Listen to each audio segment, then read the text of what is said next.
এইমাত্র কিন্তু জুমার নামাজ শেষে মির্জা আব্বাস এসেছেন। দেশের মানুষের দিকে তাকিয়ে উনি সব কিছু সহ্য করেছিলেন। আজকে ওনারই আন্দোলনের, ওনারই ত্যাগে, অত্যাচারের যে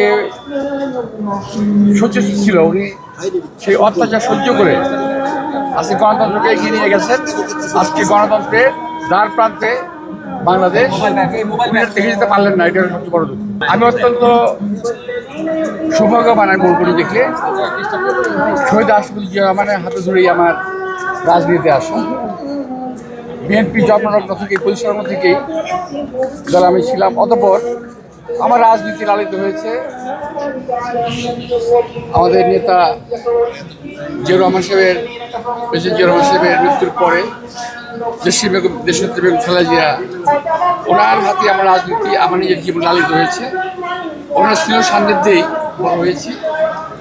রাজনীতি আজকে যেখানে আমার অবস্থান, এটা সব কিছুই মনে ছিল ওনারই অবদান। তো এই মুহূর্তে অনেক কিছু বলা আমার খুব ডিফিকাল্ট। ওনার সঙ্গে কথা বলতে গেলে মনে সব কিছু হয়ে যায় আমার। টানা তৃতীয়বার অর্জন করেছে দেশের সেরা সুপার ব্র্যান্ড স্বীকৃতি সকল কিছু অকেজে হয়ে যায়, আমি কথা বলতে কষ্ট হয়। এটা আমাদের জন্য একটা বিশাল বড় একটা ব্যথার জায়গা। দেশের থেকে খালেদা জিয়ার চলে যাওয়া, মানুষের মৃত্যু হবে স্বাভাবিক, সকল স্বাভাবিক মৃত্যুকে মেনে নেওয়া যায়, কিন্তু এই মৃত্যুটাকে মেনে নেওয়া কষ্ট সেই কারণে যিনি ওনাকে অযথাই অত্যাচার করে, অনাচার করে, বিনা চিকিৎসায়, এবং অলমোস্ট এই জায়গা থেকে বলা আমার ঠিক না, যদিও তারপর আমি বলছি, সেটা হলো আমি বারবার বলেছি, মিটিংয়ে বলেছি যে ওনাকে এমন কিছু করা হয়েছিল স্লো পয়জনিং, যাতে উনি বেঁচে না থাকেন। এইভাবেই ওনাকে আমাদের কাছে চিনিয়ে নেওয়া হলো।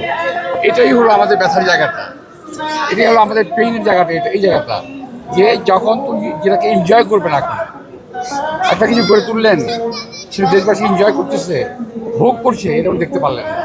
দেখেন, আমরা রাজনীতি যারা করি, আমাদের রাজনৈতিক দল যারা সত্যিকার দেশকে ভালোবাসে, সামনের প্রতিটা দিন তাদের জন্য চ্যালেঞ্জিং। যারা দেশকে ভালোবাসে, যারা গণতন্ত্রকে ভালোবাসে, যারা মানুষকে ভালোবাসে, তাদের জন্য প্রতিটা দিন, সামনের দিন বলেন, পরের আগের দিন বলেন, প্রতিটা দিন চ্যালেঞ্জিং।